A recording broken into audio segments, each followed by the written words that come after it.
Tranche de coupe, saison 5, 30 minutes d'actu, de coups de cœur de notre vie, et de nos sorties, par Guillaume et Max.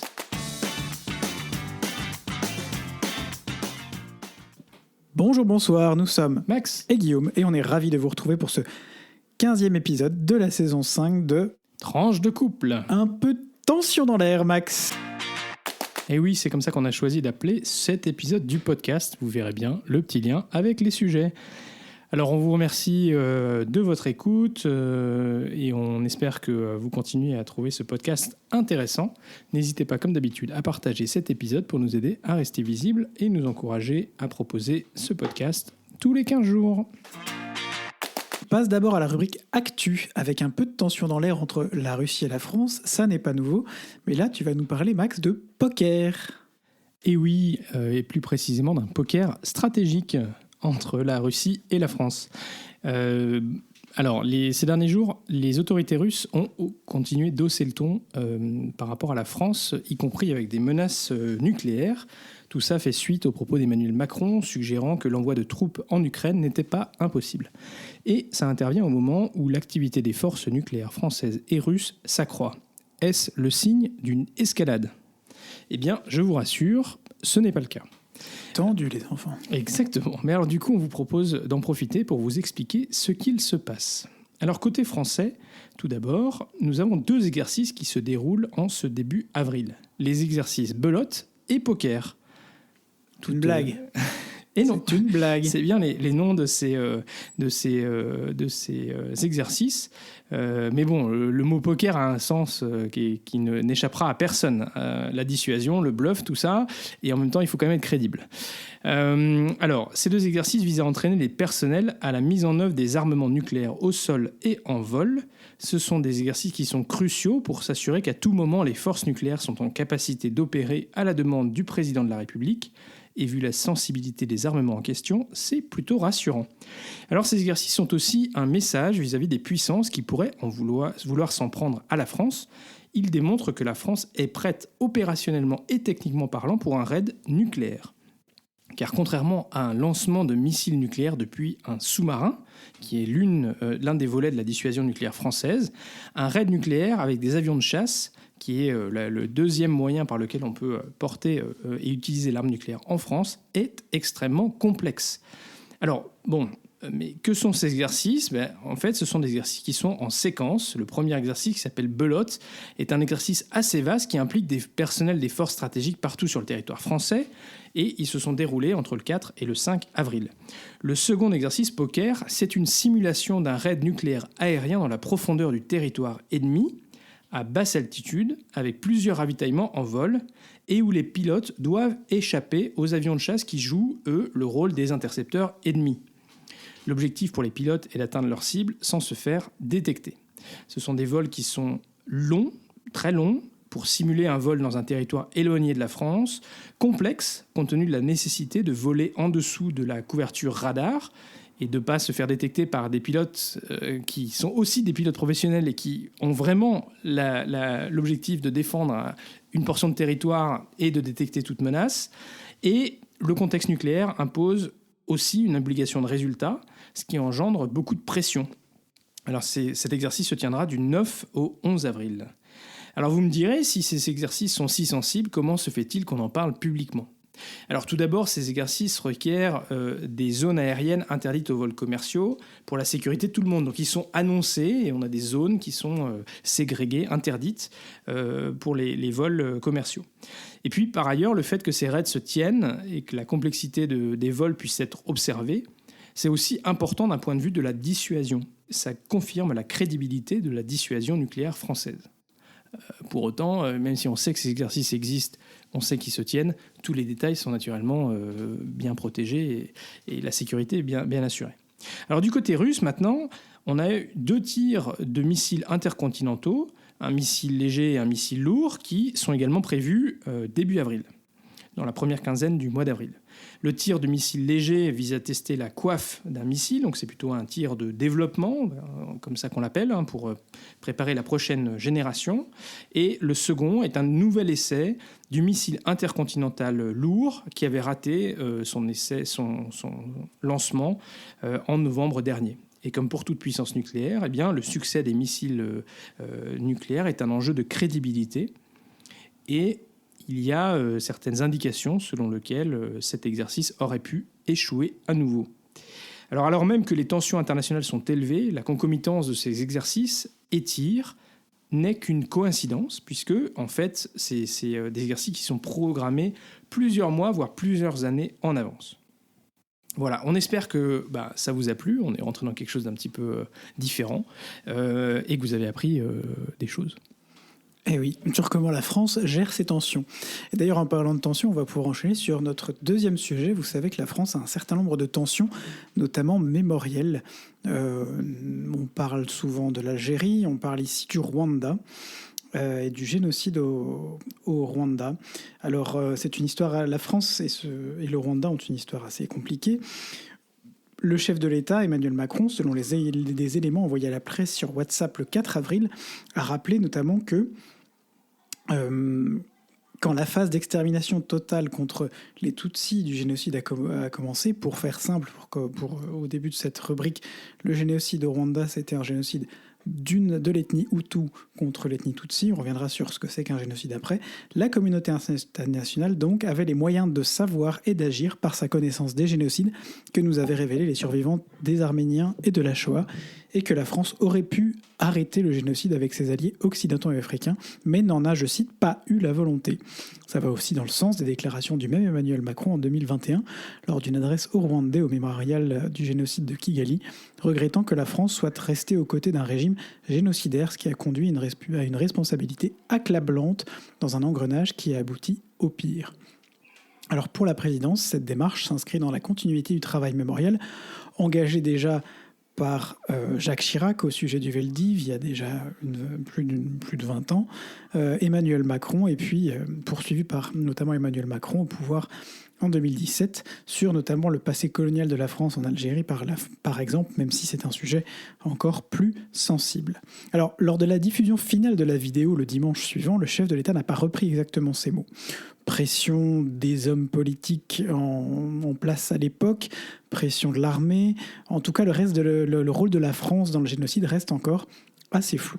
Alors déjà, qu'est-ce qu'un génocide ? Dans la Convention pour la prévention et la répression du crime de génocide de l'ONU, le génocide s'entend de l'un quelconque des actes ci-après commis dans l'intention de détruire en tout ou en partie un groupe national, ethnique, racial ou religieux comme tel. Meurtre des membres de ce groupe, atteinte grave à l'intégrité physique ou mentale des membres du groupe, soumission intentionnelle du groupe à des conditions d'existence devant entraîner sa destruction physique totale ou partielle, mesures visant à entraver les naissances au sein du groupe, transfert forcé d'enfants du groupe à un autre groupe.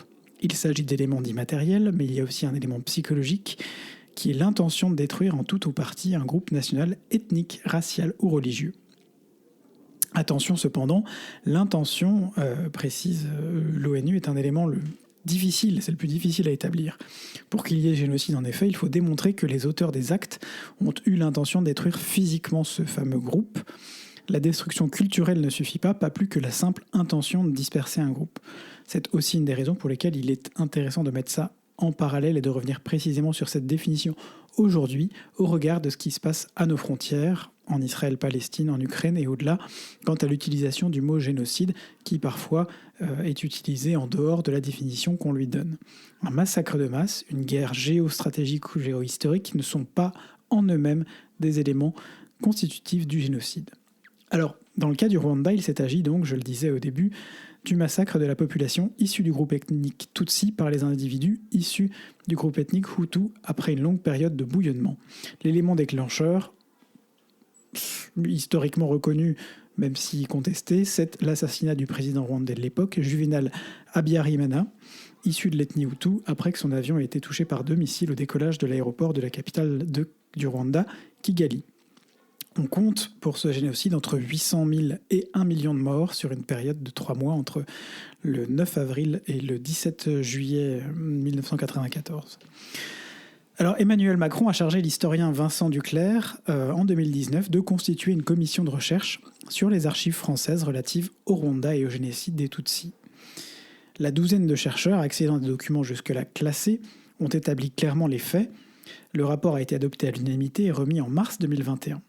Il est, selon ce qu'en disent ceux qui l'ont lu, accablant pour la France. Il établit la nature des relations entre les pouvoirs rwandais et français et nomme des responsables. C'est d'ailleurs sans doute sur la base de ce rapport qu'Emmanuel Macron avait envisagé des mots aussi forts à l'origine, même s'il les a tempérés après.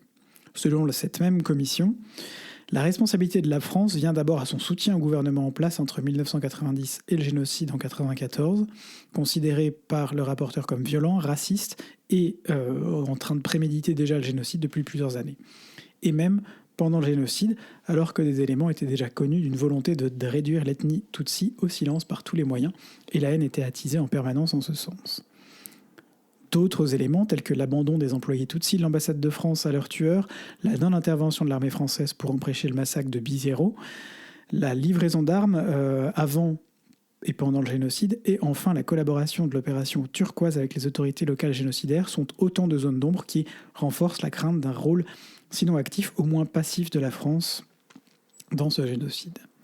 Un dossier de Luc Chaillot dans Le Progrès nous apprend que 30 ans après, les séquelles du génocide au Rwanda continuent de semer la mort et la désolation dans l'est du pays, où 1,5 million de Hutus rwandais se sont réfugiés, fuyant les conséquences de la tragédie causée par les plus extrémistes d'entre eux. Il y avait en effet une partie des Hutus qui était également considérée comme modérée et qui a été aussi visée par les plus extrémistes dans le cadre du génocide.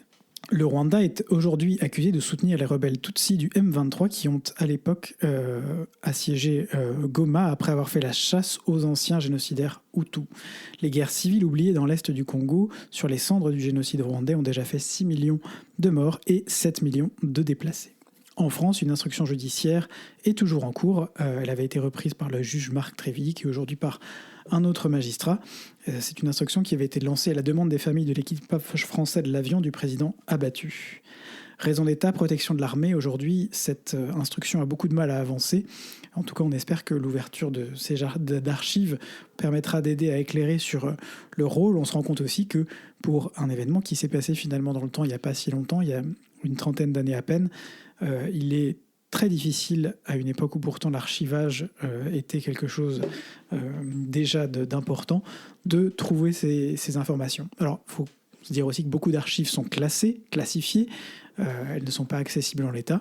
Espérons que le président Macron ou ses successeurs continueront à ouvrir ces archives pour permettre d'éclairer ce qui s'est passé là-bas. Et s'il y a un enseignement à tirer ici, un seul, c'est combien les actions de mémoire et d'études indépendantes de l'histoire, ainsi que la justice, sont importantes pour permettre de penser les plaies du passé. Et ce qui est notre présent aujourd'hui sera le passé dans quelques années. Merci Guillaume pour ce point sur les tensions mémorielles et voilà, d'une histoire qui est quand même tragique. 6 millions de morts, 7 millions de déplacés. Et d'une histoire qui n'est pas terminée aujourd'hui. On entendait l'autre jour à la radio des témoignages de personnes génocidaires et de familles de victimes. Enfin voilà, on sent que potentiellement les choses pourraient se rembraser les tensions sont pas finies. Tant qu'il y a de la rancœur, tant qu'il y a de la rancune, tant qu'il y a de la haine, et on peut imaginer combien il y en a à la suite d'un événement pareil. Voilà, il faut être hyper vigilant et hyper attentif. Alors Max, en parlant de tensions, notre pays favori au sujet des tensions électorales et politiques, les États-Unis. Ouais, on aura juste une petite brève pour parler de Donald, hein, parce que son ego a encore frappé. Et ça s'est traduit dans une proposition de loi des représentants républicains de la Chambre des représentants qui ont proposé de renommer l'aéroport international de Washington, la capitale des États-Unis, au nom de Donald J. Trump. Et vous savez que Donald Trump a un espèce de... Il adore qu'on nomme des choses en son nom, que ce soit des hôtels, des casinos. Voilà, donc... Vraiment quel honneur que de renommer cet aéroport international. Donc vous imaginez, à chaque fois que vous atterrirez à Washington, vous atterrirez chez Donald. Et pour se moquer d'eux, eh bien, les démocrates de la Chambre ont déposé une proposition de loi pour rebaptiser une prison fédérale située à Miami du nom de Donald J. Trump. Voilà, on en arrive là quand même, c'est assez triste. Bon, Guillaume, c'est toi qui nous fais la rubrique Belgitude aujourd'hui ? Il y a de la tension dans l'air, mais de la tension musicale aussi à Bruxelles, avec un festival techno qui s'est déroulé dans un des tunnels routiers de la Petite Ceinture du mini-ring de Bruxelles. L'occasion de revenir sur cette fameuse, pour les locaux et surtout pour les conducteurs, Petite Ceinture, en néerlandais Kleine Ring, ou R20, qui est une autoroute urbaine formée par une suite de boulevards et avenues passant en tunnel sous les principales intersections autour de ce qu'on appelle Mille-Bruxelles, le vraiment centre-ville de la région de Bruxelles-Capitale. La Petite Ceinture délimite le centre historique bruxellois donc en empruntant un tracé qui correspond à la seconde enceinte de la ville, construite au XIVe siècle. Alors, ces tunnels sont plus connus à cause des embouteillages systémiques qui arrivent matin, midi et soir, sans compter quand les agriculteurs débarquent pour tout manifester. Là, c'est hors catégorie. Mais on les utilise aussi pour des raisons plus inattendues.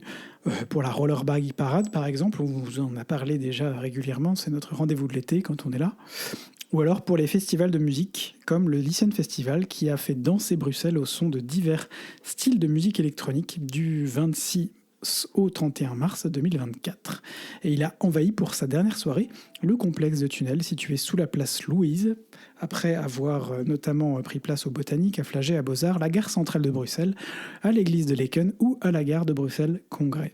Mais alors, faire de la musique techno dans les tunnels, c'est pas si nouveau en fait. La culture des clubs a grandi dans les communautés marginalisées, des personnes trans, queer, des gens de couleur dont le travail ne collait plus aux espaces mainstream. En conséquence, de nombreux clubs très influents ont occupé des espaces architecturaux et géographiques marginaux, tels les sous-sols, les ponts de chemin de fer, les zones industrielles ou les tunnels.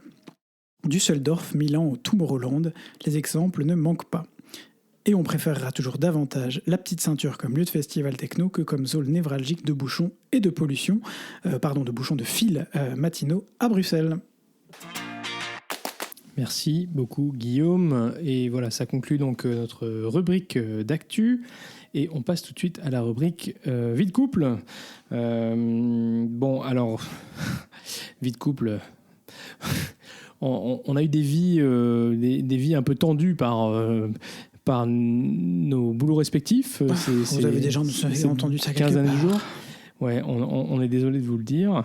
Mais du coup, compte tenu de nos contraintes respectives, on a du coup eu des emplois du temps différenciés, en particulier autour de ce week-end de Pâques, qui était... Enfin, il a compris. Alléluia. On peut dire Alléluia, c'est la fin du carême. Bah vas-y, je te laisse parler. Mais non, mais ça fait des années que je te dis que tu devrais apprendre à faire des choses de ton côté aussi, quand moi je travaille, et vice-versa. On arrive à se mettre d'accord pour trouver des vacances, des moments ensemble, mais il y a des moments où nos emplois du temps ne correspondent pas. Ça fait bientôt 14 ans que ça dure.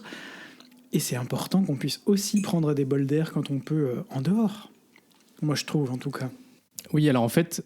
Moi, j'ai la chance d'avoir plusieurs jours autour du week-end de Pâques. Et donc, et c'est vrai que c'est quelque chose, ça fait déjà plusieurs années que ça dure. Et donc, on a toujours un petit peu cette tension autour, en particulier de ce week-end-là, parce que Guillaume, généralement, c'est un week-end qui est toujours en général occupé pour lui, où il a du travail.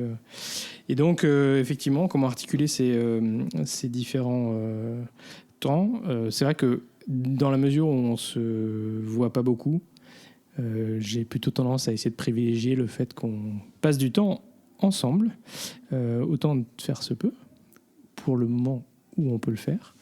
Et tu m'encourages régulièrement à faire des choses, même si ça veut dire que on ne se verra pas. Voilà, donc on l'a fait cette année. Donc pour conclure, c'est important aussi de trouver son équilibre, mais chacun doit respecter ce que l'autre souhaite. Et sinon, du coup, il fait beau, et donc on a remis le barbecue en route, Guillaume. Absolument, on commence à voir le printemps qui pointe petit à petit le bout de son nez, il fait meilleur. On peut recommencer à faire des choses dehors. On a remis en route effectivement hier le barbecue, fait nos premiers burgers de la saison. N'hésitez pas à taper à la porte ou nous mettre un message pour venir goûter les fameux burgers chèvre guacamole de Max. C'est pas si mal. Oh, c'est des chèvres, c'est des burgers communs. C'est des burgers Collectifs. de tous les deux. C'est des burgers bruxellois de tous les deux. Mais par contre, on a fait un petit accompagnement. J'ai préparé un petit accompagnement d'une recette d'un cuisinier fameux, Otto Lengi. Bon, c'était une recette peut-être à 65%, 70% d'Otto Lengi, parce que j'avais oublié une partie des ingrédients. Il faut dire que sa cuisine il cuisine avec beaucoup d'ingrédients un peu particuliers. Et j'avais regardé un peu rapidement, vraisemblablement. Mais c'est plein de trucs qu'il faut qu'on achète parce que c'est des choses relativement simples finalement, et à mon avis, on doit les retrouver dans la moitié de ces recettes de toute façon. Voilà, il me semble qu'on avait déjà eu ce genre de surprise quand on avait cuisiné avec les livraisons de Wonderfood, Foodbox, je sais plus comment ça s'appelle. HelloFresh. Voilà, alors bon, en fait, on n'a pas grand-chose à vous dire aujourd'hui dans notre rubrique vie de couple. Si on a pendu la pendaison crémière, mais je pense qu'on vous en a déjà parlé lors de la prochaine... Non, c'est pas ça. Lors de du dernier épisode, je pense. Vous voyez, on ne sait même plus ce dont on vous a parlé. Voilà. Si, exactement, on vous en a parlé la dernière fois. Bon, allez, on finit cet épisode et comme ça, ce sera un épisode qui sera court. Tension, effectivement, Max, sur... Tension oui, tension sur les finales, de la demi-finale et les finales de l'Eurovision. Et oui, l'Eurovision qui aura lieu en mai, comme d'habitude. Et cette année, ce ne sera pas comme les autres années, parce que d'habitude, les gros pays contributeurs à l'Eurovision, pays fondateurs, on les dispense de demi-finale et ils font simplement la finale. Et bien cette année, ils devront aussi participer à la demi-finale. Tu dois être sélectionné aussi. Moi, tu me diras, ça nous évitera peut-être de voir certaines... Et donc les demi-finales auront lieu les 7 et 9 mai à 21h. Et alors on a quelques nouveautés à vous partager parce que Nicky Doll, qui vous le savez peut-être est la présentatrice de l'émission Drag Race France, rejoint le duo de Laurence Boccolini et de Stéphane Bern pour co-présenter l'Eurovision cette année. Alors du coup, ça devrait être un trio assez intéressant. Alors c'est déjà Payette et stromboscope de partout en temps normal, mais alors avec Nicky Doll dans le trio, ça va être sympa à regarder, je pense. Voilà, on rajoute une perruque et un peu de make-up. Faisons ça. Voilà, et puis ça donnera de la visibilité pour Nicky, qui, j'ai l'impression, anime ou co-anime de plus en plus de shows, puisque ses talents de présentatrice ont été remarqués. Et puis, de manière générale, pour la communauté drag, je pense que c'est plutôt une bonne chose pour un événement qui est plutôt queer-friendly. Absolument. Et alors le deuxième petit sujet qu'on voulait traiter dans cette rubrique sur l'Eurovision, chanson à l'aube des élections européennes, la chanson Europapa des Néerlandais, qui a probablement de sacrées chances de plaire au public. Alors on vous fait écouter un petit extrait.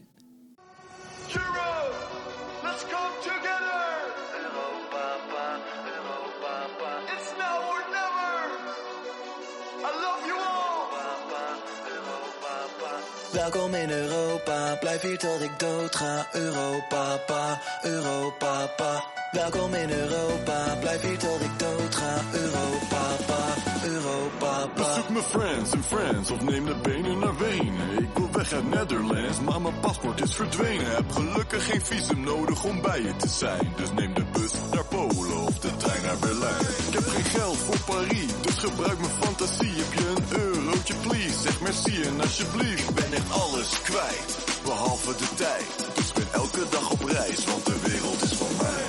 Welkom in Europa, blijf hier tot ik dood ga. Europapa, Europapa. Welkom in Europa, blijf hier tot ik dood ga. Europapa, Europapa.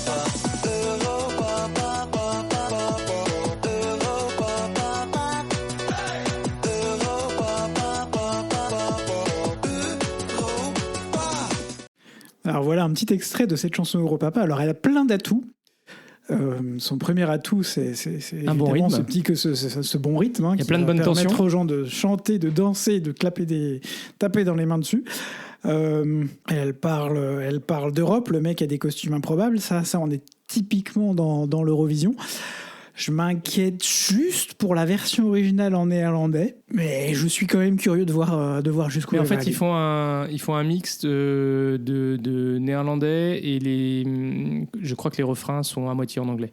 Donc, mais je trouve que le rythme, c'est osé de mettre du néerlandais. Hein, le rythme est en fait assez entraînant comme refrain.